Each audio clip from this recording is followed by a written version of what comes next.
व्यासाय भवनाशाय श्रेष्ठाय कुमराते हृद्याय शुद्धविद्याय मध्वाय च नमो नमः। सप्तांगरूपाय सर्वाधिष्ठानजे निजे प्रणतक्लेशनाशाय पार्थसारथे नमः।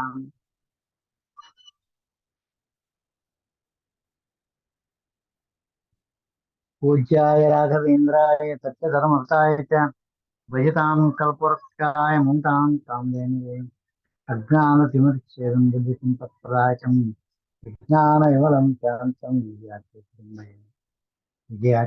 भजे। ಹರಿಕಥಾಮೃತಸಾರ ಗುರುಗಳ ಚರಣದಿಂದ ಪಂಚ ಕೇಳದೆ ಪರಮ ಭಗವದ್ಭಕ್ತರಿದನಾದರವಿ ಕೇಳುವುದು ಇದನಾದರವಿ ಕೇಳುವುದು ಸಿದ್ಧ ಸಾಧನ ವಿಧವೆಂಬ ಕಾಂಬೋದಕ್ಕೆ ಪದ್ಮವಲ್ಲಭ ನಮ್ಮ ವಿಜಯ ವಿಠಲ ಒಲಿವ ಪದ್ಮವಲ್ಲಭ ನಮ್ಮ ವಿಜಯ ವಿಠಲ ಒಲಿವ. ಹರೇ ನಮಃ ಹರೇ ನಮಃ ಹರೇ ನಮಃ.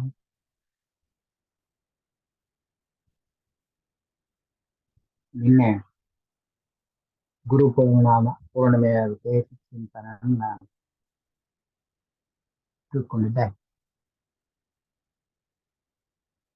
ಗುರುಗಳು ಬಹಳ ಚಲನಾವಾಗಿ ಅದರ ಸ್ವಲ್ಪ ಕಠಿಣ ವೃತ್ತಿ ಮನಸ್ಸಿದ್ದರಿಂದ ಮನಸ್ಸು ಕಠಿಣ ಬಹಳ ಮುಗಿಯ ಇರ್ತದೆ. ಒಬ್ಬ ಕಂಬಾರ ಆತ ಕಠೋರ ಇದ್ದಿಲ್ಲ ಅಂದ್ರೆ ಆ ಕಬ್ಬಣ ಮನೆಯಲ್ಲಿ ಆತ ಯಾಕ ಬಡಿಸ್ತಾನ ಕಾಸ್ತಾನ ಬಡಿತಾನ ಅಂದ್ರೆ ಅದಕ್ಕೊಂದು ಶೇಪ್ ಕೊಡ್ತಾನೆ ಅಕ್ಕಾರ. ಅದರಂತೆ ಪರಮಾತ್ಮ ಸಮಸ್ತ ಗುರುಗಳಿಗೆ ಗುರು ಆದಂತ ಹರಿ ತನ್ನ ಜೀವರನ್ನ ಯಾವ ರೀತಿ ಮಾಡಬೇಕು ಅಂತ ಒಂದು ಇಟ್ಕೊಂಡಿರ್ತಾನೆ, ಫಿಕ್ಸ್ ಚಿಂತನೆ. ನನ್ನ ಈ ಬಿಂಬ ಈ ಜೀವ ಈ ರೀತಿ ಇರಬೇಕು ಅಂತ. ಗಂಡ ಹೆಂಡತಿ ನಡುವ ನನ್ನ ಹೆಂಡತಿ ಹಿಂಗಿರ್ಬೇಕು ಅಂತ ಹೇಳ್ತಾರೆ. ಹಂಗೆ ನನ್ನ ಗಂಡ ಹೆಂಗಿರ್ತಾನ ಅಂತ ಹೆಣ್ಣು ಚಿಂತೆ ಮಾಡ್ತಾರೆ. ಗಂಡು ನನ್ನ ಹೆಂಡತಿ ಹಿಂಗಿರ್ಬೇಕು ಅಂತ ಚಿಂತೆ ನೋಡಿ. ಇದು ಬಿಂಬ ಪ್ರತಿಬಿಂಬದ ಉಪಾಸನೆ, ಗುರು ಶಿಷ್ಯರ ಉಪಾಸನೆ.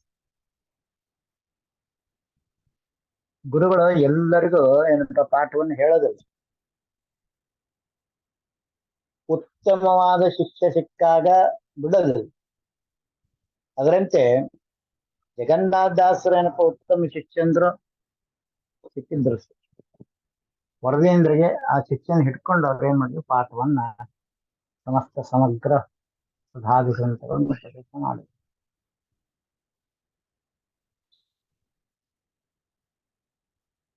ಹಿಂದಕ್ಕೆ ಶಿಷ್ಯಂದ್ರನ್ನ ಪರೀಕ್ಷೆ ಮಾಡಿ ಗುರುವ ಪಾಠ ಹೇಳ್ತಾ ಇದ್ರು. ಏನ್ ಪಾಠ ಹೇಳಬೇಕು, ಯಾವ ರೀತಿ ಅಂದ್ರೆ ಯಾವ ಶಿಷ್ಯಗೆ ಯಾವ ರೀತಿ ಪಾಠ ಹೇಳಿದ್ರ ಅವನು ಉತ್ತಮ ಗತಿ ಹೋಗ್ತಾನ, ಅವನ್ ಸಾಧನ ಆಗ್ತದೆ, ಪರಬ್ರಹ್ಮ ನಾಮ ಪರಮಾತ್ಮ ಆಗ್ತಾನ ಎಂಬ ಜ್ಞಾನ ಆ ಗುರುಗಳಲ್ಲಿ ಇರ್ತಿತ್ತು. ಅದಕ್ಕೆ ಆ ಗುರುಗಳು ಆ ಶಿಷ್ಯಂದರ ಪರೀಕ್ಷೆ ಮಾಡಿ ಅವ್ರಿಗೆ ಆ ಬುದ್ಧಿಯನ್ನ ಕೊಡ್ತಿದ್ರು, ಆ ಜ್ಞಾನವನ್ನು ಕೊಡ್ತಿದ್ರು. ಅದನ್ನೇ ನಮ್ಮ ವೇದವ್ಯಾಸ ದೇವರು 18 ಪುರಾಣಗಳನ್ನ, ಮಹಾಭಾರತ ಆಗಿದೆ, ರಾಮಾಯಣ, ಪಂಚರಾತ್ರ ಎಲ್ಲ ಮಾಡಿ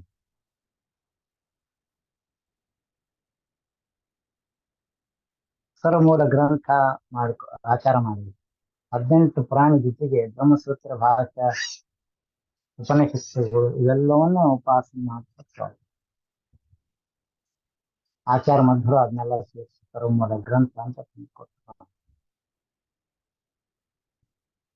ಇವೆಲ್ಲ ಹೈ ಪಿಚ್. ಅದು ಯಾಕೆ ಇಷ್ಟೆಲ್ಲ ಗ್ರಂಥ ಬಂದು, ಯಾಕೆ ಇಷ್ಟೆಲ್ಲ ಏನಪ್ಪಾ ಅಂದ್ರ ದಾಸರು ಬಂದ್ರು, ಯಾಕೆ ಇಷ್ಟೆಲ್ಲ ಗುರುಗಳು ಬಂದ್ರು ಅಂದ್ರೆ ಪರಮಾತ್ಮನ ಅನಂತ ಕಲ್ಯಾಣ ಗುಣರೂಪಗಳು ಒಂದೊಂದು ಅಧಿಷ್ಠಾನದಲ್ಲದ. ಅದು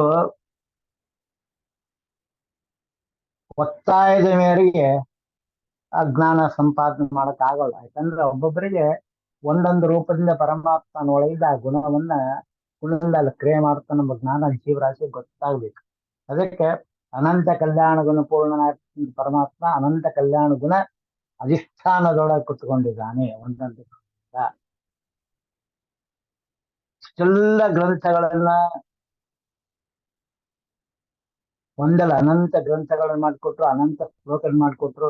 ಒಂದು ವಿಚಾರ ಹೇಳಬೇಕಂತಂದ್ರೆ ಪುರಂದಾಶ್ರಮ ಮಾಡಂತ ಅನೇಕ ಗ್ರಂಥಗಳೊಳಗ ಹಾಡಿನೊಳಗೆ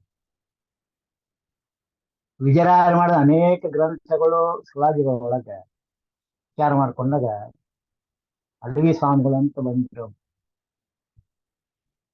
ಪುರಂದಾಶ್ರಮ ಮಾಡೋ ಒಂದು ಹಾಡು, ಮನುಷ್ಯ ಬಾರದು ಮಡದಿ ಬಾರಳು ಕಂಚೆ ಕನ್ನಡಿ ಬಾರದು ಅಂತ ಒಂದೇ ಲೈನ್. ಆ ಒಂದು ಲೈನ್ ಅವ್ರಿಗೆ ವೈರಾಗ್ಯ ಕೊಟ್ಟು, ಆ ವೈರಾಗ್ಯದಿಂದ ಸುಖದ ಮೇಲೆ ಇರ್ತಕ್ಕಂತಹ ಅಡವ್ಯಾಚಾರು ತಕ್ಕನ ಎಲ್ಲವನ್ನ ಬಿಟ್ಟು ಸೀದಾ ಐಚಿಗೆ ಬಂದ್ರು. ಅಲ್ಲಿ ಆ ಗುರುಗಳ ಹತ್ರ ಅಧ್ಯಯನ ಮಾಡ್ಕೊಂಡ್ರು, ಗೋಪಾಲರಾಯರು ಕುತ್ಕೊಂಡ್ರು, ಗೋಪಾಲರ ಸೇವೆ ಮಾಡಿದ್ರು. ಅದ್ರಲ್ಲಿ ಯಾಕಿದೆ ಹೇಳ್ಬೇಕಾಗ್ಯದ ಅಂದ್ರ ಇಷ್ಟೆಲ್ಲ ಗ್ರಂಥಗಳು ಯಾಕೆ ಮಾಡಿದ್ರು ಅಂದ್ರೆ ಈಗ ನಾವ್ ಇಷ್ಟು ಜನ ಇದ್ದೀವಲ್ಲ, ನಮ್ಗೆ ಯಾವ್ದಾದ್ರು ಒಂದು ವೈರಾಗ್ಯಕ್ಕೊಂದು ಸಿಗ್ಬಹುದು ಜ್ಞಾನ ಅನ್ನೋ ಚಿಂತನೆಗೆ ಇಷ್ಟೆಲ್ಲ ವ್ಯವಸ್ಥೆ ಮಾಡಿ. ಸಂಘವಾಗಲಿ ಸಾಧು ಸಂಘವಾಗಲಿ ಸಂಘದಿಂದ ಲಿಂಗದೇಹ ಭಂಗವಾಗಲಿ ಅಂತ ಹೇಳದಂತೆ, ಯಾರು ಸಂಘ ಆಗ್ಬೇಕಂದ್ರೆ ನನ್ನ ಬಿಂಬಕ್ಕೆ ಆತನ ಗುಣಗಳ ಸಂಘ ನನಗಾಗಬೇಕು. ಅವಾಗ ನಾನು ಉದ್ಧೃತನಾಗ್ತೀನಿ. ಇದು ಮಾತು. ಉದ್ಧೃತ ಅಂದ್ರೇನು? ಸಂಸಾರ ಚಕ್ರದಿಂದ ನಾನು ಬಿಡುಗಡೆ.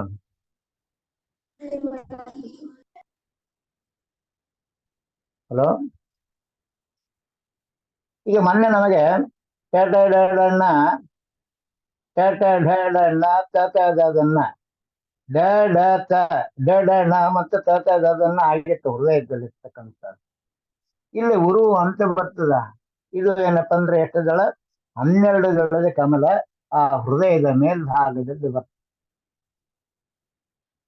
ಅಲ್ಲೇ ಗಂಗ ಜ ಇಷ್ಟು ಬರ್ತದೆ ಅಂತ. ಒಂದು ದಳಕ್ಕೆ 500 ಏನಪ್ಪಾ ಅಂದ್ರೆ ಹಂಸನಾಮ ಜಪವನ್ನ ಮಾಡ್ತಾ ಇದ್ದಾರೆ ಯಾರು? ಪ್ರಾಣದೇವರು.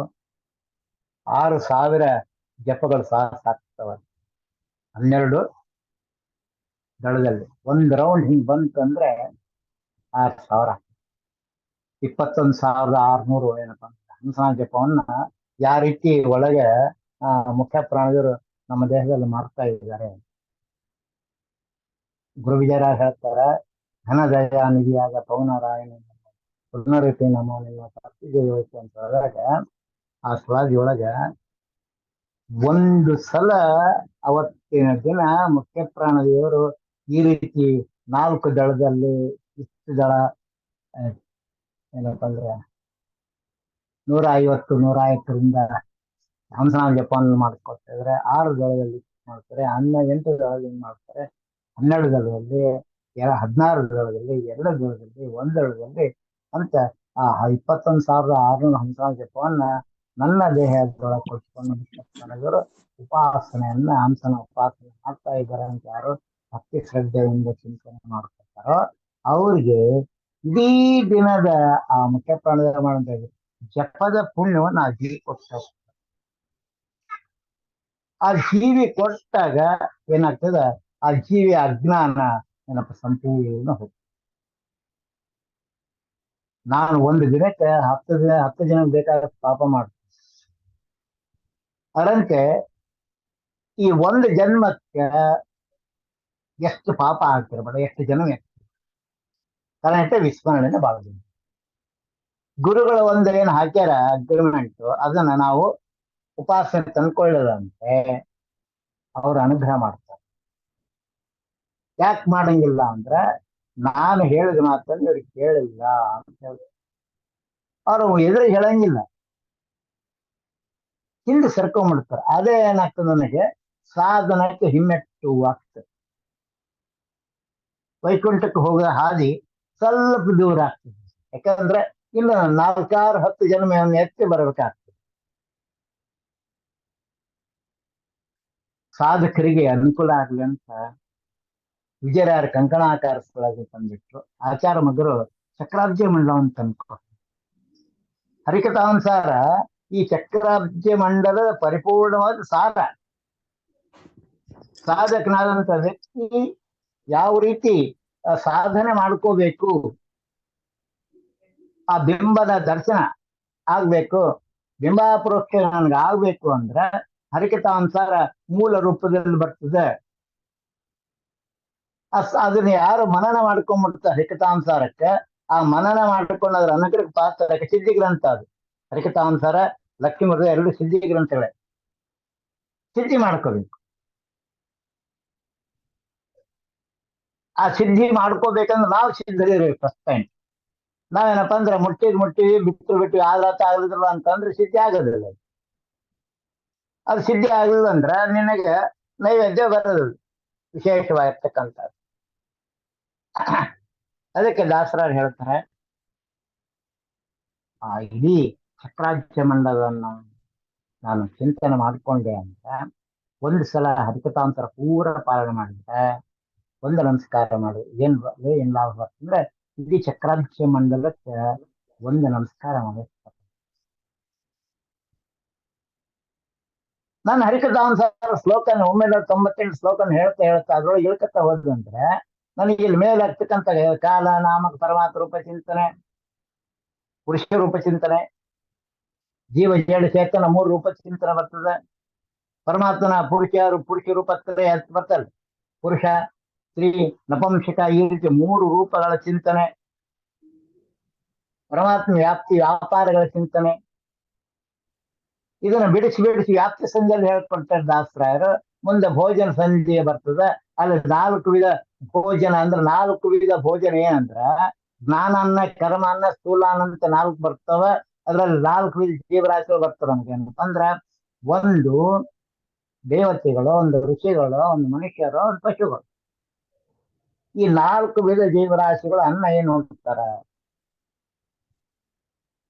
ಸ್ವಹ ಒಂದು, ಸುಧಾ ಒಂದು, 2, ಅನ್ನ ಒಂದು, ಫಲ ಒಂದು. ಆಯ್ತು, ಪಶು ಪಕ್ಷಿಗಳಿಗೆ ಮೇವು ಇದು ಬರ್ತದೆ ಅದರೊಳಗೆ. ಈ ರೀತಿ 4 ವಿಧ ಅನ್ನವನ್ನ ಏನಪ್ಪ ಸ್ಥೂಲಕ್ಕಾಯ್ತು. ಒಳಗಿನ ಜೀವರಾಶಿಗಳಿಗೆ ಸದಾ ಸ್ವಹಾದ 2 ಅನ್ನಗಳ ಚಿಂತನೆಯನ್ನ ನನಗೆ ಬಂದಾಗಿದೆ. ಅಲ್ಲಿ ಯಾವ ರೀತಿ ಅನ್ನ ಬೇಕು, ಜ್ಞಾನ ಅನ್ನ ಬೇಕು. ಆ ಜ್ಞಾನ ಯಾವುದು ಅಂದ್ರೆ ಮುಕ್ತಿಗೆ ಹೋಗ್ತಕ್ಕಂತ. ಯಾರು ಮುಕ್ತಿಗೆ ಹೋಗ್ಬೇಕು? ಮುಕ್ತ ಶರೀರ ಇರ್ತಕ್ಕಂತಹ ಒಳಗಿನ ತತ್ವದೇವತೆಗಳಿಗೆ ಸಾಧನಕ್ಕೆ ಜೀವಿ ಆಪೇಕ್ಷೆ ಪಡೆದ ಅವ್ರಿಗೆ ಅನ್ನ ಕೊಟ್ಟ, ನೈವೇದ್ಯ ಕೊಟ್ಟ, ನೆನ್ಪಿಟ್ಟರು. ಯಾರು ನಾವೆಲ್ಲ ಇದ್ದೀವಿ, ನಾವು ಏನಪ್ಪ ಅಂದ್ರೆ ಮುಕ್ತಿಗೆ ಹೋಗ್ಬೇಕು ಅಂತ ಪ್ರಾರ್ಥನೆ ಮಾಡಿದ ಸ್ವಾಮಿ ಮುಕ್ತರ ಸಂಘವನ್ನು ಕೊಡು, ಸಾಧು ಸಂಘವಾಗಲಿ ಅಂತ ಹೇಳ್ತೀವಲ್ಲ, ಆ ರೀತಿ ಸಂಘವನ್ನು ನೀನು ಕೊಡು ಅಂತ ಕೇಳಿದಾಗ ಒಳಗಿನ ತತ್ವದೇವತೆಗಳ ಸಂಘವನ್ನು ಪರಮಾತ್ಮನ ಕೊಡ್ತಾನೆ. ಅವರ ಸಾಧನ ಆಯ್ತು ಅಂದ್ರೆ ಅವ್ರ ಅಂತಃಕರಣದಿಂದ ನನಗೆ ಈ ಸಾಧನ ಆಗ್ತದೆ ಹೊರತು ಇರೋದಾಗೋದಿಲ್ಲ. ಯಾರ ಸಾಧನ ಆಗ್ಬೇಕು? ತತ್ವದೇವತೆಗಳ ಸಾಧನ ಆಗ್ಬೇಕು. ಅವ್ರು ಏನ್ ಆಗ್ಲಿ ಅದು ಪರಮಾತ್ಮ ಆಗ್ಲಿ ಅಂದ್ರೆ ಜೀವಿ ಏನ್ ಕೇಳ್ತಾ ಕೆಲಸ ಮಾಡ್ಬೇಕಂತ ಹೇಳಿ ಇದು ವಿಶೇಷವಾಗಿ. ಪರಮಾತ್ಮಗ ಜೀವಿ ನಿಮಿತ್ತ ಮಾಡ್ಕೊಂಡು ಅವ್ರ ಸಾಧನೆ ನಿಮಿತ್ಕೊಂಡು ಜೀವಿ ಮುಕ್ತಿ. ಇಲ್ಲಿ ಜೀವಿ ಏನು ಅಪೇಕ್ಷೆ ಪಡ್ತಾನ ಅಂಬತ್ ಚಿಂತನೆ. ಅದಕ್ಕೆ ನಾವೇನಪ್ಪಾ ಅಂದ್ರೆ ಇಲ್ಲೇ ಆಸೆಗಳ ಒಳಗಾದವನು ಅಂತ ಬರ್ತದೆ ಒಂದು ಶ್ಲೋಕದಲ್ಲಿ, ಹರಿಕಥಾಂತದಲ್ಲಿ. ಆಸೆಗೊಳಗಾದವನ ಜನರಿಗೆ ದಾಸನೆನಿಸುವನ, ಆಸೆಯನ ನಿಜ ಆಸೆಗೆ ಪುಂಸರೆಲ್ಲರೂ ದಾಸರೆನಿಸುವರು. ಆಸೆ ಅನೇಕ ಬರ್ತದೆ. ಆಸೆಗೊಳಗಾದ ಜನರಿಗ ಜ್ಞಾನಿಗೆ ಏನಪ್ಪಾ ಅಂದ್ರೆ ಯಾರಾದ್ರೂ ಒಂದು ಆಸೆ ಪಟ್ಟು, ಈಗ ನಾನು ನಿಮ್ಗೆ ಆಸೆ ಪಟ್ಟೀನಿ, ನೀವೆಲ್ಲ ಬಂದು ಕುತ್ಕೊಂಡ್ರೆ ನನಗೆ ಜ್ಞಾನ ಬರ್ತಪ್ಪ ಸ್ವಾಮಿ ಅನುಗ್ರಹ ಮಾಡುವಂತ ಪ್ರಾರ್ಥನೆ ಮಾಡ್ಕೊಂಡಾಗ ನಿಮ್ಮನ್ನೆಲ್ಲವನ್ನು ವೃಂದವನ ತಂದಿಟ್ಟು ನನ್ನ ಆಸೆಯನ್ನು ಪೂರೈಸ್ತಾ ಇದ್ದಾನೆ ಅಂತ ನಾನು ಅನ್ಕೊಳ್ತೀನಿ. ಅದ್ರಿಂದ ನೀವು ದಾಸರು ಕೂಡಿಸಿ ನಮ್ಗೆ ಆ ಜ್ಞಾನವನ್ನು ಕೊಡ್ತಾ ಇದ್ದಾನೆ ಅಂತ ನೀವು ತಿಳ್ಕೊಂಡ್ರೆ ನಿಮ್ಗೆ ಅನ್ನ ಆಗ್ತದೆ, ಒಳಗೆ ದೇವತೆಗೆ ಅನ್ನ ಆಗ್ತದೆ. ಈ ರೀತಿ ಜ್ಞಾನ ಅನ್ನೋದು ಅಭಿವೃದ್ಧಿ ನಮ್ಮಲ್ಲಿ ಬರಬೇಕು. ಯಾವ ಜೀವಿ ಈ ರೀತಿ ಜ್ಞಾನಾನ್ನವನ್ನ ಅಭಿವೃದ್ಧಿ ಮಾಡ್ಕೊಂಡು ಹೋಗ್ತಾನೋ ಅವನಿಗೆ ಒಳಗಿದ್ದಂತಹ ಸಂಕರ್ಷಣಮೂರ್ತಿ ಪರಮಾತ್ಮ ಮನಸ್ಸಿಗೆ ಆನಂದದ ಉದ್ರೇಕವನ್ನು ಕೊಡ್ತಾನೆ. ಅದ್ಭುತ ಚಿಂತನೆ. ಈ ರೀತಿ ಚತುರ್ಭುಜ ಭೋಜನ ಅಂತ ಬರ್ತಾ ದೇವಋಣ ಋಷಿಋಣ ಎರಡು ಬಿಟ್ಟು ಹೋಯ್ತು ಅಂದ್ರೆ ನನಗೆ ಒಳ್ಳೇದೇ ಒಂದು ಅನಿರ್ದಿ ಶರೀರ ಬಿಟ್ಟು ಹೋಗ್ತದೆ. ದೇವಋಣ ಋಷಿಋಣ ಎರಡು ಹೋಗ್ಬೇಕು. ದೇವಋಣ ಪಿತೃಋಣ ಎರಡು ಹೋಗ್ಬೇಕು. ಪಿತೃಋಣ ನನಗೆ ಬಹಳ ಬರ್ತದೆ. ನಿನ್ನೆ ಹೇಳಿದ್ದೆ ನಾನು, ಪಿತೃಋಣ ಮತ್ತು ದೇವಋಣ ಎರಡು ಹೋತಂದ್ರೆ ಅನಿರ್ದಿ ಶರೀರ ಬಿಟ್ಟು ಹೋಗ್ತದೆ. ದೇವತೆಗಳು ತತ್ವ ದೇವತೆಗಳು, ಇವರು ತತ್ವ ದೇವತೆಗಳು, ದೇವತೆಗಳು ಇವರ ಋಣ ಇವರ ಉಪಾಸನೆ ಮಾಡ್ಕೊಂಡು ಹೆಂಗ ಅಂತ ನಿನ್ನೆ ಹೇಳಿದೆ. 21 ಏನಪ್ಪ ಇಂದ್ರಿಯಗಳಲ್ಲಿ ಬರ್ತಕ್ಕಂಥ ಸಮಸ್ತ ದೇವತೆಗಳು ಪರಮಾತ್ಮ ಆಗ್ನಿಂದ ಒಂದೊಂದು ಇಂದ್ರಿಯಗಳು ಅದೇ ಗುಣಕರ್ಮವನ್ನು ಮಾಡ್ತವ, ಸದೃಢ ಮಾಡ್ತವ ಅಂತ. ದೃಢ ನಿಶ್ಚಯಾತ್ಮಕವಾಗಿರ್ತಕ್ಕಂಥ ಸದೃಢ ಭಕ್ತಿ ಅಂತಂದ್ರೆ ಏನು ಅಂದ್ರೆ, ಈಗ ನನ್ನ ಕಣ್ಣು ತಗೊಂಬಣ, ಅದು ಸದೃಢವಾಗಿ ಪರಮಾತ್ಮನ ಬಿಂಬವನ್ನು ನೋಡ್ತಾ ಇರ್ತದೆ.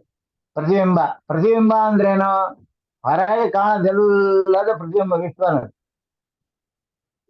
ಆ ಕಣ್ಣು ಅದನ್ನೇ ಕೆಲಸ ಮಾಡ್ತದೆ, ಅದು ದೃಢವಾಗಿ ಮಾಡ್ತದೆ. ನನಗೆ ಇವತ್ತಲ್ಲಿ ಪರಮಾತ್ಮ ಅನುಗ್ರಹ ಮಾಡ್ತಾನ ಅಂತ್ಕೊಂಡಾಗ ಅದೇ ಕಣ್ಣು ಮುಂದೆ ಏನಾಗ್ತದೆ, ವಿಶ್ವ ಹೋಗಿ ಸಾಕು ಒಳಗಿನ ಮಟ್ಟಕ್ಕೆ ಹೋಗ್ತಾನೆ.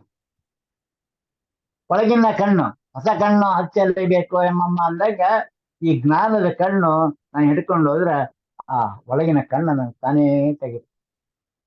ನಮಗೆಲ್ಲ ಅಪರೋಕ್ಷ ಜ್ಞಾನ ಅಂದ್ರೆ ಏನು? ಇದು ಹೊರಗಿನ ಕಣ್ಣಿಗೆ ದೃಢವಾಗಿದೆ. ಪರಮಾತ್ಮ ಈ ಚಿಂತನೆಯನ್ನ ಮಾಡಿಸ್ತಾನ ನನಗೆ. ಇಲ್ಲಿ ವ್ಯವಸ್ಥೆ ನಾಮಕ ಸೂರ್ಯ ಎಂತ ಚಿಂತನೆಯಲ್ಲಿ ಇದ್ದ ನಮ್ಮ ಜ್ಞಾನ ನನಗೆ ಬರ್ಬೇಕು. ಅವಾಗ ನನಗೆ ಆ ದೃಢತ್ವ ಬಂತು ಅಂದ್ರೆ ಪರಮಾತ್ಮ ನನಗೆ 100% ನನಗೆ ಇದೇ ಜನ್ಮಕ್ಕೆ ಮೋಕ್ಷವನ್ನು ಕೊಡ್ತಾನ, ಇದೇ ಜನಕ್ಕೆ ಅಪರೋಕ್ಷವನ್ನು ಕೊಡ್ತಾನ. ಈ ಎಲ್ಲ ತತ್ವ ದೇವತೆಗಳಿಂದ ಅನುಗ್ರಹ ಮಾತ್ರ ಮಾಡ್ತಾನ. ಅವರೆಲ್ಲ ಇರ್ತಕ್ಕಂಥ ಬಿಂಬನೆ ನನ್ನ ಬಿಂಬ ಅನ್ನೋ ದೃಢ ಪ್ರಮೇಯವನ್ನ ನನಗೆ ಕೊಟ್ಟೆ ಕೊಡ್ತಾನಂತ ನಾನು ಚಿಂತನೆ ಮಾಡ್ಕೊಂಡೆ ಅಂದ್ರೆ 100% ಇದೇ ಜನ್ಮಕ್ಕೆ ಅನುಗ್ರಹ.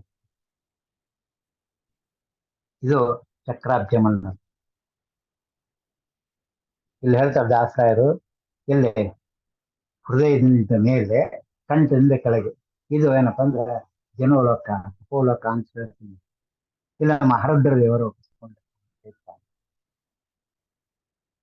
ಓಂ ನಮೋ ಭಗವತಿ ವಾಸುದೇವಾಯ ಚಿಂತನೆ ಮಾಡಿ ಮಹಾರುದ್ರ ದೇವರು ಏನಪ್ಪಾ ಅಂದ್ರೆ ಲಕ್ಷ್ಮೀ ನರಸಿಂಹನ ಉಪಾಸನೆ ಮಾಡುತ್ತೆ. ದ್ವಾದಶ ಮಂತ್ರದಿಂದ ವಿಶೇಷ ಚಿಂತನೆ ಮಾಡ್ಕೊಂಡು ಗಣಪತಿ ಗೌರಿ ಸಹಿತವಾಗಿ ಇಂದ್ರಾದಿ ಪ್ರಕೃತಿಗಳೇನಪ್ಪ ಅಂದ್ರೆ ಅಲ್ಲಿ ಆ ರುದ್ರದೇವರು ಮಾಡ್ತಕ್ಕಂಥ ಪೂಜೆಯನ್ನು ನೋಡಿ ಆನಂದ ಪಡ್ತಾರೆ.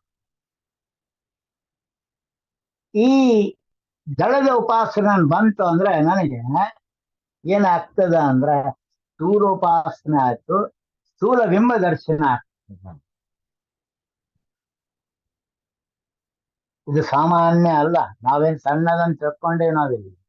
ಸ್ಥೂಲ ಬಿಂಬ ಅಪರೋಕ್ಷ ಆಯ್ತು ಅಂದ್ರೆ ಸ್ವರೂಪ ಬಿಂಬ ದರ್ಶನ ತಾನೇ. ಸ್ಥೂಲ ಬಿಂಬ ಯಾರು? ಈಗ ನನ್ನ ಹೊರಗಿನ ರೂಪ ಏನದೇ ಒಳಗಿನ ರೂಪ, ಅದು ಪರಮಾತ್ಮ ರೂಪ. ನನ್ನನ್ನು ನಾನು ಕನಸಲ್ಲಿ ಕಾಣೋದು ಬಿಂಬ ಅಲ್ಲ, ದರ್ಶನ ಅಲ್ಲ.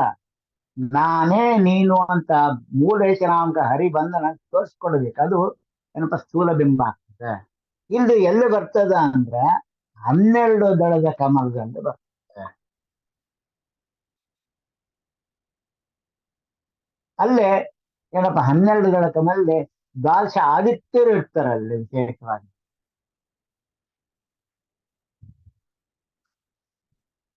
ಹನ್ನೆರಡು ಮಾಸಗಳು 24 ಏನಪ್ಪ ಅಂದ್ರ ಪಕ್ಷಿಗಳು ಬರ್ತಾವಲ್ಲಿ ಕಾಲನಾಮ ಉಪಾಸನೆ.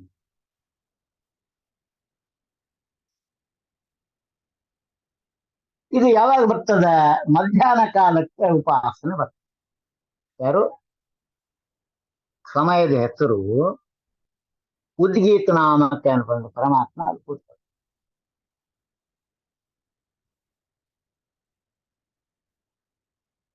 ಈ ಉಪಾಸನೆಯಿಂದ ನನಗೆ ಏನ್ ಆಗ್ತದೆ? ಇದು ಏನಪ್ಪಾ ದೇವತೆಗಳಿಗೆ ಮತ್ತೆ ನಾರಾಯಣ ರೂಪ ಚಿಂತನೆಯನ್ನು ಮಾಡಿಕೊಂಡು ಮಾಡ್ತಕ್ಕಂಥದ್ದು ದೇವತೆಗಳು. ಯಾರು? ಒಳಗಿನ ತತ್ವದೇವತೆಗಳು ಈ ರೀತಿ ಉಪಾಸನೆ ಮಾಡ್ತಾರೆ. ನಾರಾಯಣನ ಉಪಾಸನೆ ಮಾಡ್ತಾರೆ. ಓಂ ನಮೋ ಭಗವತೆ ವಾಸುದೇವಾಯ ಅಂತ ಹೇಳ್ತಾರೆ. ಅಲ್ಲೇ ದಾಶ ಆದಿತ್ಯರು ನಮ್ಮಲ್ಲಿ ಕುತ್ಕೊಂಡಂತಂದ್ರೆ ಪರಮಾತ್ಮ ಉಪಾಸನೆ.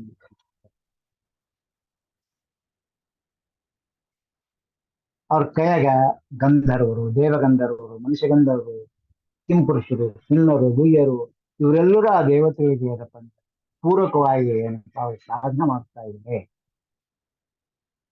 ಆ ಎಲ್ಲ ದೇವತೆಗಳು ಮುಖವಾಗಿ ಇಂದ್ರದೇವರು ಕುತ್ಕೊಂಡಿರ್ತಾರೆ. ಇಂದ್ರದೇವರು ತಮ್ಮ ಗುರುಳಾರ್ಪಣ ರುದ್ರದೇವರ ಮುಂದೆ ಕೂತ್ಕೊಂಡು ಆ ನಂದಿ ಭೃಗುಟಿಯವರ ಜೊತೆ ಕೂತ್ಕೊಂಡು ಆ ಕೈಲಾಸದಲ್ಲಿ ಏನಪ್ಪ ಅಂದ್ರೆ ಅತ್ಯಂತ ಅದ್ಭುತ ನರಸಿಂಹನ ಉಪಾಸನೆಯನ್ನ, ರುದ್ರದೇವರ ಬಿಂಬ ನರಸಿಂಹ, ನಮ್ಮ ಪಂಚಭೂತಕ್ಕೆ ಒಡೆಯ ರುದ್ರ, ಆ ರುದ್ರಗೆ ಏನಪ್ಪ ಉಪಾಸನೆಯನ್ನ ಮಾಡ್ತಾ ಇದ್ದಾನಂದ್ರೆ ಅಲ್ಲೇನಪ್ಪ ನರಸಿಂಹ ಉಪಾಸನೆ. ನಾವೆಲ್ಲರೂ ನಮ್ಮಲ್ಲಿ ಏನಪ್ಪಾ ಆ ಎಲ್ಲ ಆ ದೇವತೆಗಳು ನರಸಿಂಹನ ಉಪಾಸನೆ ಮಾಡ್ತಾರೆ. ಅದನ್ನೇ ಭಕ್ತಿಯ ಚಿರುಳಿಮೆ ಆಗಿರ್ತಕ್ಕಂಥ ಪ್ರಹ್ಲಾದರಾಜರು ಆ ನರಸಿಂಹನ ಒಳಗಿದ್ದು ತಂದು ತೋರಿಸಿದ್ರು. ಆ ದ್ವಾದಶ ನಳದಲ್ಲಿರ್ತಕ್ಕಂಥ ನರಸಿಂಹನ ತಂದು ತೋರಿಸಿದ್ರು. ರಾಮಾಯಣದಲ್ಲಿ ಸಂಕರ್ಷಣನಾಗಿದ್ದ ಜ್ಞಾನವನ್ನ ತಾನೇ ಹೇಳ್ಕೊಟ್ಟ. ಯಾರು ಮುಖ್ಯಪ್ರಾಣ ದೇವರು ಬಂದು ಆ ರಾಮಚಂದ್ರ ದೇವರು ಉಪಾಸನೆ.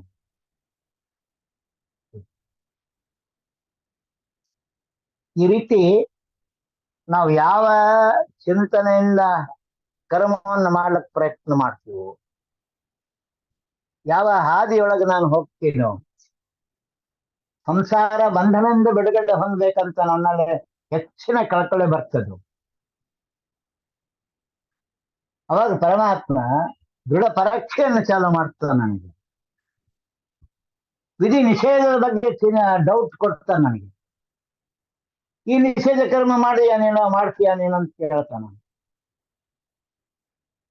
ಅದಂಗಾಗ್ತದೆ ನಿಷೇಧ ಕರ್ಮ ಹೆಂಗ್ ಮಾಡ್ಲಕ್ ಬರ್ತದ ಅಂತಂದ್ರೆ ಇನ್ನು ಪಕ್ವಾಗಿಲ್ಲ ಅಂತ ಹೇಳ್ತಾನೆ. ಯಾಕಂದ್ರ ಸಕಲ ಕರ್ಮ ಪರಮಾತ್ಮನೇ ಅಂತ ತಿಳ್ಕೊಂಡಿದ್ದ ಡೌಟ್ ಅಲ್ಲಿ ಫೇಲ್ ಆಗಿಬಿಡ್ತೀನಿ. ನಿಷೇಧ ಕರ್ಮ ಅಲ್ಲ, ಸತ್ಕರ್ಮನ ನೀನೇ ಮಾಡ್ತೀಯ, ಸಂಧ್ಯಾವನ ಮಾಡೋದು ಸ್ವಾಮಿ ನಾ ಎಲ್ಲಿ ಮಾಡ್ತೀನಿ ಅಂತ ಅನ್ಬೇಕ. ದೇವತೆಗಳು ಮಾಡ್ತಾರೆ ಕರ್ಮ. ಒಳಗಿನ ತತ್ವದೇವತೆಗಳು ಮಾಡಿದ್ರೆ ನಾನು ಮಾಡ್ದಂಗೆ ಗೊತ್ತಾಗ್ತದ.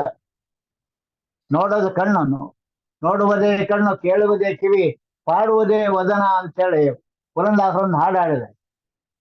ಆ ರೀತಿ ಈ ನನ್ನ ದೇಹದಲ್ಲಿರ್ತಕ್ಕಂಥ ಸಮಸ್ತ ಕರ್ಮಗಳೆಲ್ಲ ಪರಮಾತ್ಮನ ಉಪಾಸನೆಗೆ ಶ್ರವಣ, ಆ ಕಿವಿ ಏನಪ್ಪ ದೃಢವಾಗಿ ಯಾವ ರೀತಿ ಶ್ರವಣ ಮಾಡ್ತದೋ ಅದರಂತೆ ಶ್ರವಣ ಮನಕಾನಂದವೀವುದು ಅನ್ನಂಗೆ ಆಚಾರ ಮಧುರ ಸಿದ್ಧಾಂತವನ್ನ ಹರಿಕಥಾಂಸಾರದಲ್ಲಿ ಹೇಳಿದ ಒಂದೊಂದು ಶಾಸ್ತ್ರದ ಚಿಂತನೆಯನ್ನು, ಒಂದೊಂದು ಶ್ಲೋಕದಲ್ಲಿ ಏನೇನು ಹೇಳಿದ್ದಾರೆ ಎಂಬ ಮಾತನ್ನ ನಾವು ಅನುಸಂಧಾನ ಮಾಡಿಕೊಂಡು ಆತ್ಮ ವಿಮರ್ಶೆ ಮಾಡಿಕೊಂಡು ನನ್ನೊಳಗೆ ಯಾವುದು ಈ ಶ್ಲೋಕದಲ್ಲಿ ಅಟ್ಯಾಚ್ಮೆಂಟ್ ಆಗ್ತದೆ, ಅನುಸಂಧಾನ ಆಗ್ತದೆ ಅಂತ ತಿಳ್ಕೊಂಡು ಆ ಗುಣವನ್ನ ನಾನು ಹರಿಗೆ ಸಮರ್ಪಣೆ ಮಾಡ್ತಕ್ಕಂಥ ಕಾರ್ಯ ಆಗಬೇಕು. ಈ ಜ್ಞಾನ ಮಿತ್ರನಾಮಕ ಸೂರ್ಯನಿಂದ ಹಿಡಿದು ಆದಿತ್ಯನಾಮಕ ಸೂರ್ಯನ ತನಕ 12 ಜನ ಸೂರ್ಯರು ನಮಗೆ ಈ ಸ್ಥೂಲ ಶರೀರದಲ್ಲಿದ್ದು ಅನುಗ್ರಹ ಮಾಡ್ತಾರೆ.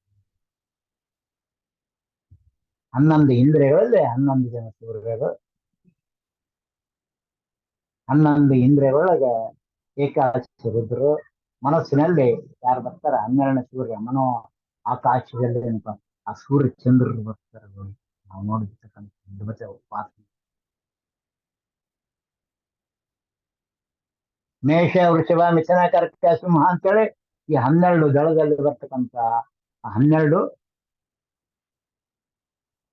ಮಾಸಗಳು. ಮೇಷನ ಪರಿಯನ್ನ ಹಿಂದೆ ಕೇಳಿದೆ. ಮೇಷ ಅಂದ್ರೆ ಹೆಂಗ, ವೃಷಭ ಅಂದ್ರೆ ಏನು, ವೃಶ್ಚಿಕ ಅಂದ್ರೆ ಏನು ಅಂತ, ಕನ್ಯಾ, ತುಲಾ ಅಂತ ಇವೆಲ್ಲ ದ್ವಾದಶ ಸಂಕ್ರಮಗಳು. ಒಂದೊಂದು ಸಂಕ್ರಮಣದಲ್ಲಿ ಪರಮಾತ್ಮ ಅಧಿಷ್ಠಾನ ಯಾವುದಿದೆ ಅಂತ 12 ರಾಶಿಗಳು. ಈ ರೀತಿ ಮೇಷದಿಂದ ಮತ್ಸ್ಯವರೆಗೂ ಬರ್ತಕ್ಕಂಥ ರೂಪಗಳು, ಅಲ್ಲಿ ಆಗ್ತಕ್ಕಂಥ ಭಗವತ್ ಕಾರ್ಯಗಳೇನು, ಜೊತೆಗೆ ಓಂ ನಮೋ ಭಗವತೆ ವಾಸುದೇವಾಯ ಎಂಬುದು ನನಗೆ ಮುಕ್ತರ ಸಾಧನವನ್ನ, ಮುಕ್ತಿ ಬೇಕಾದಂತ ಚಿಂತನೆ ಯಾವುದು ವಾಸುದೇವ. ಅನಿರುದ್ಧ ಪ್ರದ್ಯುಮ್ನ ಸಂಕರ್ಷಣ ವಾಸುದೇವ ಅಂತ ಬರ್ತದೆ. ಆ ವಾಸುದೇವ ನನಗ ಮುಕ್ತಿ ಕೊಡ್ತಕ್ಕಂಥ ಆತ. ದ್ವಾದಶಾಕ್ಷರದಲ್ಲಿ ಬಂದಾಗ ನನಗೆ ಅಲ್ಲಿ ಯಾವ್ದು ಬರಬೇಕು? ವಾಸುದೇವನ ಉಪಾಸನೆ ಬರಬೇಕು. ಆ ವಾಸುದೇವ ಉಪಾಸನೆ ಏನ್ ಮಾಡ್ತಾನೆ ಅಂದ್ರೆ ನನಗೆ ಪರಬ್ರಹ್ಮನ ಉಪಾಸನೆಯನ್ನ ಕೊಡ್ತಾನೆ. ವಾಸುದೇವನ ಅರ್ಚಕ ಯಾರು ಅಂದ್ರೆ ಬ್ರಹ್ಮ. ನನಗೆ ಬ್ರಹ್ಮಜ್ಞಾನ ಬೇಕು ಅಂತ ಯಾವ ಜೀವಿ ಉಪಾಸನೆ ಮಾಡ್ಕೊಂಡು ಹೋಗ್ತಾನೋ ಆ ಬ್ರಹ್ಮಜ್ಞಾನವನ್ನ ಯಾರು ಕೊಡ್ತಾರ? ವಾಸುದೇವನ ಉಪಾಸನೆಗೆ ಬ್ರಹ್ಮದೇವರು ಕೊಡ್ತಾರೆ. ಪರವಿದ್ಯಾ ಅಂತ ಸ್ವ ಮತ್ತೆ ಪರ ಎರಡು ಕಡೆಗೂ ಕೊಡ್ತಾರೆ ಸಾಧನಕ್ಕೆ ಬಂದಾಗ. ಮುಂದೆ 16 ದಳದಲ್ಲಿ ಬರ್ತಕ್ಕಂಥದ್ದು ಷೋಡಶ ಕಲಾರೂಪ ಅಂತ ಬರ್ತದೆ. ಪರಮಾತ್ಮ 16 ರೂಪಗಳಿಂದ ಈ ದೇಹದಲ್ಲಿ ಪುರುಷೋತ್ತಮ ರೂಪದಿಂದ ಈ ದೇಹದಲ್ಲಿ ಕುಳಿತುಕೊಂಡು ಸಮಸ್ತ ಕ್ರಿಯೆಗಳನ್ನು ಮಾಡಿಸ್ತಾ ಇದ್ದಾನೆ ಅನ್ನೋ ಉಪಾಸನೆ ಬರ್ತದೆ. ಈ ಊರು ಏ ಐ ಓ ಮಹಾ ಅಂತ 16 ಸ್ವರಗಳು. ಈ ರೀತಿ ಸ್ವರಗಳ ಉಪಾಸನೆಗೆ ನಾವೇನಪ್ಪ ಆ ಚಿಂತನೆ ಹಚ್ಕೊಂತೀವಿ. ಇವರೆಲ್ಲ ಎಲ್ಲಿ ಬಂದ್ರು? 16 ಉಪಾಸನೆಗಳು ನಮ್ಮ ಒಳಗ ದಳದಲ್ಲಿ ಬಂದ್ರು, 16 ಕಂಠದಲ್ಲಿ ಬಂದ್ರು ಅಂತ ದಳಕ್ಕೆ ಬಂತು. ಇನ್ನ ಹೊರಗಡೆ ಸ್ಥೂಲಗಳು ಎಲ್ಲಿದ್ರು ಇವರೆಲ್ಲ 16 ಜನ ಅಂತ ಆಲೋಚನೆ ಮಾಡ್ಬೇಕು, ಕಂಪ್ಯಾರಿಸನ್ ಮಾಡ್ಬೇಕು. ಈಗ ಕಣ್ಣು, ಕಿವಿ, ಮೂಗು, ಬಲ ಮೂಗು, ಎಡ ಮೂಗು, ಎಡ ಕಪಾಲ, ಬಳ ಕಪಾಲ, ಎಡಕಿವಿ, ಬಲಕಿವಿ, ತಲೆ, ಹಣೆ ಬಂತಲ್ಲಿ. ಒಳಗ ಮೇಲ್ ತುಟಿ, ಕೆಳ ತುಟಿ, ಮೇಲಿನ ಹಲ್ಲು, ಕೆಳಗಿನ ಹಲ್ಲು, ಒಳಗಿನ ಅಂಗುಷ್ಟ, ಮೇಕಿ, ಕೆಳಗಿನ ಅಂಗುಷ್ಟ, ಹಿಂಗ ಅಮ್ಮ ಅನಂದಾನಮ ಅಂತ ಬರ್ತದೆ. ಧ್ವನಿ ಅಂತ ಆನಂದವನ್ನು ನೀಡ್ತಕ್ಕಂಥದ್ದು. ಈ ರೀತಿ ನನಗ ಸ್ಥೂಲದ ಹೊರಗಡೆ 16 ರೂಪ, ಒಳಗಡೆ 16 ರೂಪ. ಈ ರೀತಿ ಯಾರು ಮೊದಲು ಸ್ಥೂಲದ ಹೊರಗಿನ ರೂಪ ಮುಖದಲ್ಲಿ ಬರ್ತಕ್ಕಂಥದ್ದು ಅಮ್ಮ ಅಜಾಯನಮ ಅಂತ ಹೇಳಿದ ಅಮ್ಮ ಅಂತ ಅರ್ಧಗರ್ಭಾಯನಮ ಅಂತ ಹೇಳಿ ಬರ್ತದ. ಅಲ್ಲಿವರೆಗೆ ಯಾರು ಅರ್ಧಗರ್ಭಾಯನಮ ಅಂತ ಯಾರು ಉಪಾಸನೆಯನ್ನು ದೃಢವಾಗಿ ಮಾಡಿಕೊಂಡು ಹೋಗ್ತಾರೆ ಅವರಿಗೆ ದ್ವಾದಶ ದಳದಲ್ಲಿರ್ತದೆ. ಷೋಡಶ ದಳದಲ್ಲಿರ್ತಕ್ಕಂತಹ ಪುರುಷರೂಪಿ ಪರಮಾತ್ಮನ ಉಪಾಸನೆಗೆ ನಮ್ಮನ್ನ ಅಧಿಷ್ಠಾನ ತಯಾರಾಗ್ತದೆ.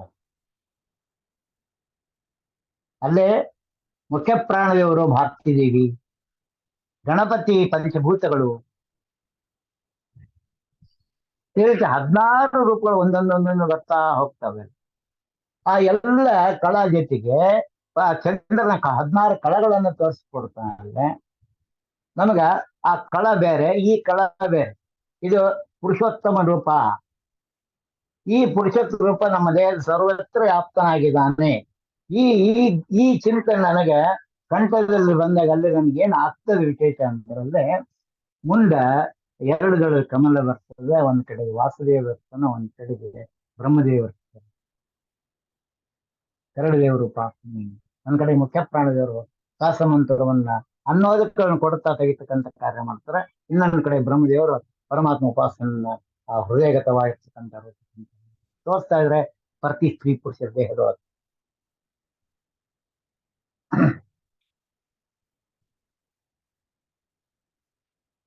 ಇದು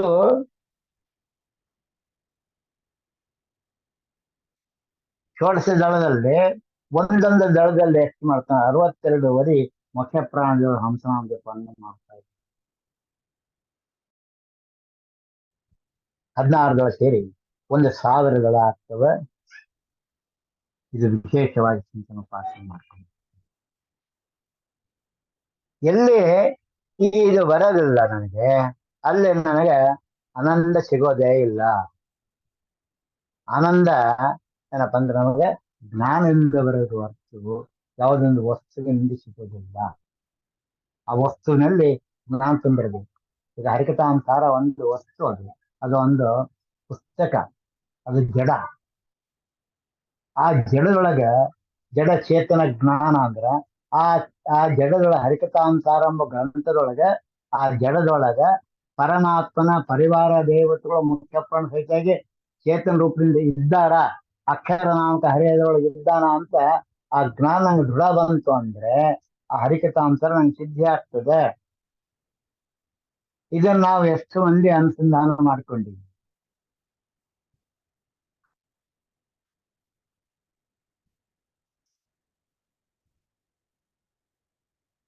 ಕ್ಷೇತ್ರ ಮಹಿಮಾ ಸುಳಾದಿ ಬರ್ತದೆ. ಅರಾಗ ನರಸಿಂಹದೇವ್ರ ಸುಳಾದಿ ಒಂದು ಬರ್ತದೆ ವಿಶೇಷವಾಗಿ. ಯಾರು ವಿಜಯರಾಯರು ಮಾಡಿದ್ರು 16 ನರಸಿಂಹ ಕ್ಷೇತ್ರಗಳು ಬರ್ತವೆ.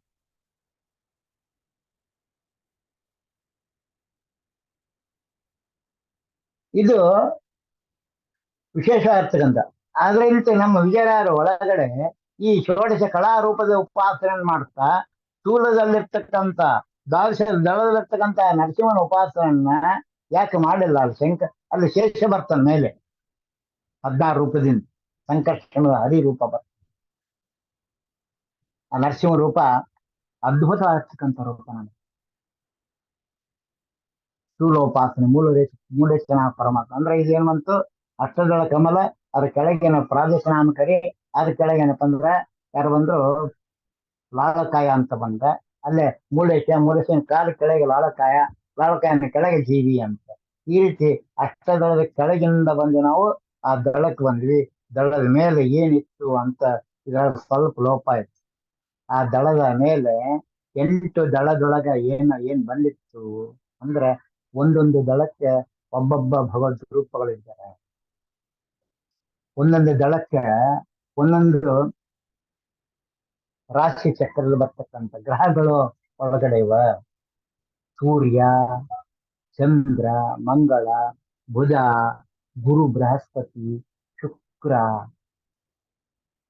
ಶನಿ, ರಾಹು, ಕೇತು ಅಂತ 8 ಗ್ರಹಗಳು ಬರ್ತಾವ ಒಂದು ದಳಕ್ಕೆ. ಅದರಂತೆ ಒಂದೊಂದು ದಳಕ್ಕೆ ಗುಣೋಪಾಸನೆ ಮಾಡಲಿಕ್ಕೆ ಪರಮಾತ್ಮ ಪೂರ್ವಕ್ಕೆ ಇಂದ್ರ, ಅಗ್ನಿ, ಏನಪ್ಪ ಅಂದ್ರ ಯಮ, ನಿವೃತ್ತಿ, ವರ್ಣ, ವಾಯು, ಕುಬೇರ, ರುದ್ರ ಅಂತ ಈ ರೀತಿ 8 ದೇವತೆಗಳನ್ನ ತಂದಿಟ್ಕೊಂಡಿದ್ದಾನೆ. ತಾನು ಅಷ್ಟ ಆಯುಧಗಳನ್ನು ಹಿಡ್ಕೊಂಡಿದ್ದಾರೆ. ಆಯುಧ ಯಾವು? ಸೃಷ್ಟಿ, ಸ್ಥಿತಿ, ಲಯ, ನಿಯಮನ, ಜ್ಞಾನ, ಅಜ್ಞಾನ, ಬಂಧ, ಮೋಕ್ಷಾದಿಗಳು 8 ಸೃಷ್ಟಿ ಮಾಡಬೇಕಾದ್ರೆ 8 ಆಯುಧಗಳನ್ನು ಇಟ್ಟುಕೊಂಡು ಈ 8 ಜನ ದೇವತೆಗಳಿಂದ ದಳಗಳು ಈ ಸ್ಥೂಲ ದೇಹದೊಳಗೆ ಏನೇನ್ ಸೃಷ್ಟಿ ಆಗ್ಬೇಕು. 4 ಗಂಟೆ ಪಾಠ ಹೇಳಬೇಕು ಅರ್ಥ ಅಂದ್ರ ಪಾಠಕ್ಕೆ ಏನ್ ಬೇಕೋ ಅದು ಸೃಷ್ಟಿ ಮಾಡ್ತಾನೆ ದೇಹದೊಳಗೆ. ಹೇಳದ ಅರ್ಥ ಕೇಳೋರು ಯಾರನ್ನ ಕರ್ಕೊಂಡ್ ಬರಬೇಕಂತ ಸೃಷ್ಟಿ ಮಾಡ್ತಾನ. ಅವ್ರು ತಂದು ಅಟ್ಯಾಚ್ಮೆಂಟ್ ಮಾಡ್ತಾನೆ ಪರಮಾತ್ಮ. ಸೃಷ್ಟಿಕಾರ ಹೇಳ್ತಾರೆ. ಯಾವ ಸಾಧಕ ಈ ರೀತಿ ಉಪಾಸನೆ ತಗೋಬೇಕು. ಸ್ಥಿತಿ ಎಷ್ಟು ಜನ ಬಂದ ತಕ್ಷಣ ಪಾಠ ಚಾಲ ಮಾಡ್ತಾನೆ ಪರಮಾತ್ಮ. ಆ ಪಾಠದೊಳಗೆ ಯಾವ್ಯಾವ ಶಬ್ದಗಳಿರಬೇಕು, ಯಾವ್ಯಾವ ಗುಣಗಳಿರಬೇಕು, ಯಾರ್ಯಾರಿಗೆ ಯಾವ್ಯಾವ ಗುಣ ಕಲಿಸ್ಬೇಕು, ಆ ಗುಣಗಳ ಅರ್ಥವನ್ನ ಅವರವರ ರೂಪದಲ್ಲಿ ಕೊಡ್ತಕ್ಕಂಥ ಮಹತ್ತರವಾದ ಕಾರ್ಯವನ್ನ ಅಷ್ಟದಲ್ಲ ಕಮಲ ಇರ್ತದ ಪ್ರಾಜ್ಞಮೂರ್ತಿ ಪರಮಾತ್ಮ. ಇದು 3 ವಿಧ ರೂಪದಿಂದ ಮಾಡ್ತಾ ಹೋಗ್ತಾನೆ. ರಜತಮ ಸತ್ವಗಳನ್ನು ಸಪ್ತ ಜೀವರಾಶಿ ಒಳಗೆ ಮಾಡ್ತಾನೆ. ಸಪ್ತ ಜೀವರಾಶಿಗಳು ತೃಣ, ಕ್ರಿಮಿ, ತೀಜ, ಪಶುಧನ, ತೃಣ, ಕ್ರಿಮಿ, ದ್ವಿಜ, ಪಶು, ನರೋತ್ತಮ, ಜನಪದ, ನರ, ಗಂಧರ್ವರು ಅಂತೇಳಿ ಏನ್ ಬರ್ತ ದೇವತೆಗಳೊಳಗ ಅಲ್ಲಿ ಒಬ್ಬೊಬ್ಬರಿಗೆ ಈ ಗುಣವನ್ನ ವಾಪಸ್ ಕೊಡ್ಲಕ್ಕೆ, ಅವ್ರವ್ರಿಗೆ ಆ ಗುಣವನ್ನು ಕೊಡ್ಲಕ್ಕೆ ಸಪ್ತ ಜೀವ ಅಂತ ಅಗ್ನಿ ಏನಿದ್ದಾನ, ಪೂರ್ವ ದಿಕ್ಕಿನಲ್ಲಿರ್ತಕ್ಕಂಥ ಜ್ಞಾನಿ ಇಂದ್ರದೇವರು ಎಲ್ಲರಿಗೂ ಭಕ್ತಿಯನ್ನು ಕೊಡ್ತಾನ.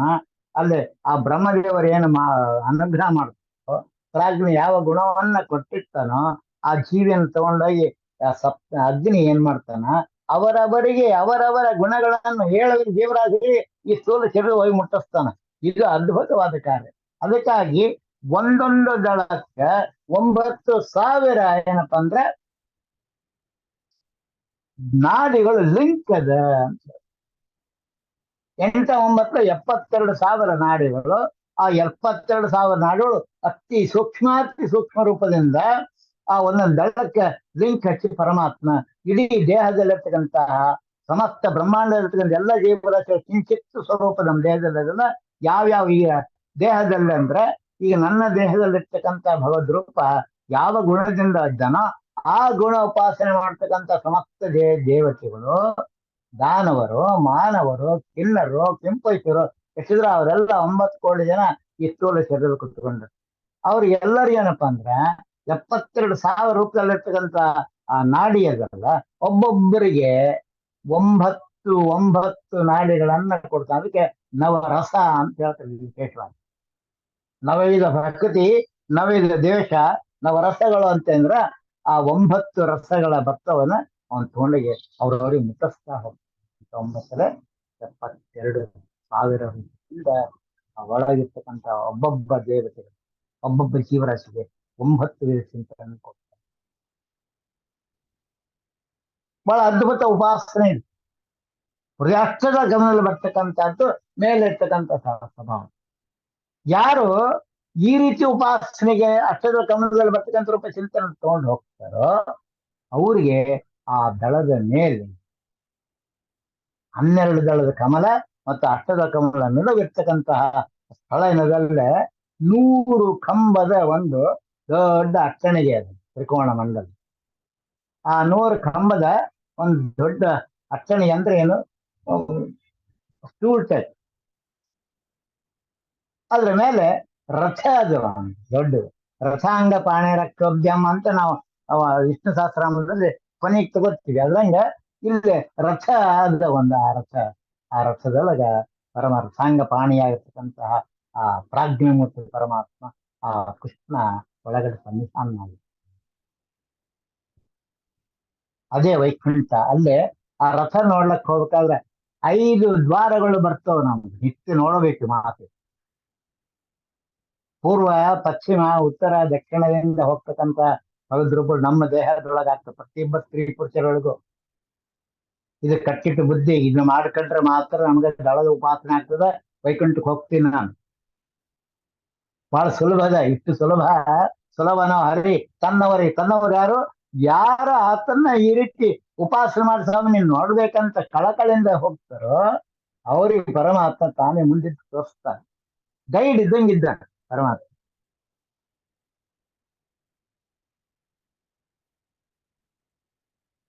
ಇದು ನಾವು ನಿತ್ಯ ಚಿಂತನೆ ಮಾಡ್ತಕ್ಕಂಥ. ಅವರು ಯಾವ ದಳದಿಂದ ಹೋಗ್ಬೇಕು, ಯಾವ್ಯಾವ ದ್ವಾರದಿಂದ ಹೋಗ್ಬೇಕು. ಅಲ್ಲಿರ್ತಕ್ಕಂಥ ಜಯ ವಿಜಯ ನಂದ ಸುನಂದ ಕುಮುದಾಖ್ಯ ಬಲ ಪ್ರಬಲ ಅಂತ ಹೊರಗಿನ 8 ಮಂದಿ ಜೊತೆಗೆ ಒಳಗೆ 4 ಜನ ಇದ್ದಾರೆ. ಸೂರ್ಯ ಸೌಜ್ಞ, ಅಗ್ನಿ ಚಂದ್ರ, ಶಚಿ, ಸ್ವಾಹಾದೇವಿ ಅಗ್ನಿ, ಶಚಿಪತಿ ಇಂದ್ರ, 4 8 ಜನ ಇವರು ಇದ್ದಾರೆ. ಮೇಲೆ ಯಾರು ಮುಖ್ಯ ಪ್ರಾಣದೇವರು ಭಾರತೀ ದೇವಿ ಕೂತ್ಕೊಂಡ ಆ ರಥದ ದ್ವಾರ ಪಾಲಕರಾಗಿ ಇವರೆಲ್ಲ ಕೂತ್ಕೊಂಡು ಆ ರಥದೊಳಗಿರ್ತಕ್ಕಂಥ ರಥಾಂಗ ಪಾಣಿ ಏನಪ್ಪಾ ಅಂದ್ರ ಇದ್ದಂತ ಬಿಂಬನ್ನ ಅವರವರಿಗೆ ಉಪಾಸನೆ ಮಾಡ್ತಕ್ಕಂಥ ಬಿಂಬವನ್ನು ಒಂದೇ ಭಗವದ್ ರೂಪ ಏನಪ್ಪ ಮನುಷ್ಯೋತ್ತಮ ನಾರಾಯಣ ರೂಪ. ದಕ್ಷಿಣಕ್ಕೆ ಹೋದರೆ ಗಯಾ ಗದಾದ ರೂಪ.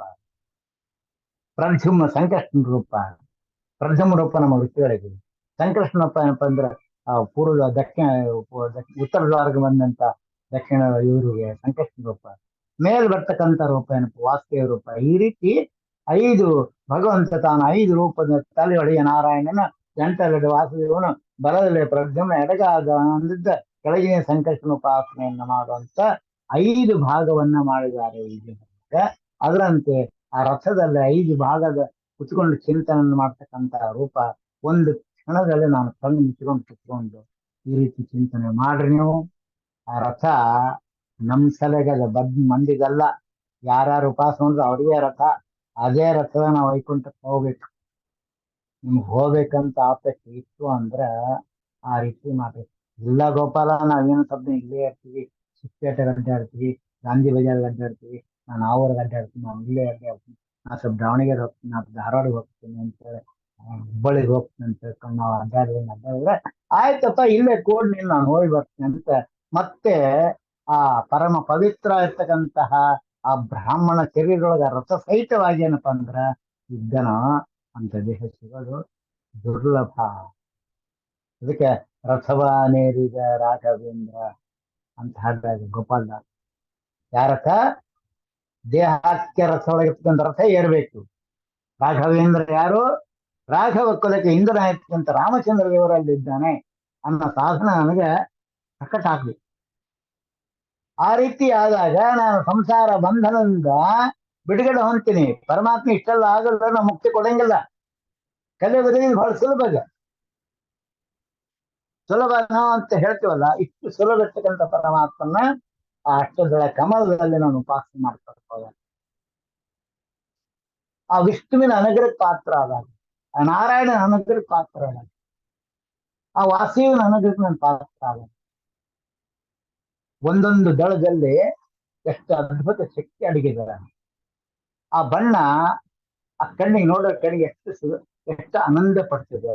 ಅದ್ರ ಸುಗಂಧ ಎಷ್ಟು ಬರ್ತದೆ. ದಾಸ ಹೇಳ್ತಾರ ಮಾತು, ಜಲಜನಾಭನ ಮೂರ್ತಿ ಮನದಲ್ಲಿ ನೆಲೆಗೊಳಿಸಿ ನಿಶ್ಚಲ ಭಗತಿಯಲ್ಲಿ, ಇದು ನಿಶ್ಚಲ ಸದೃಢವಾದ ಭಕ್ತಿಯೊಳಗೆ ಜಲಜನಾಭ ಅಂದ್ರೆ ಯಾರು?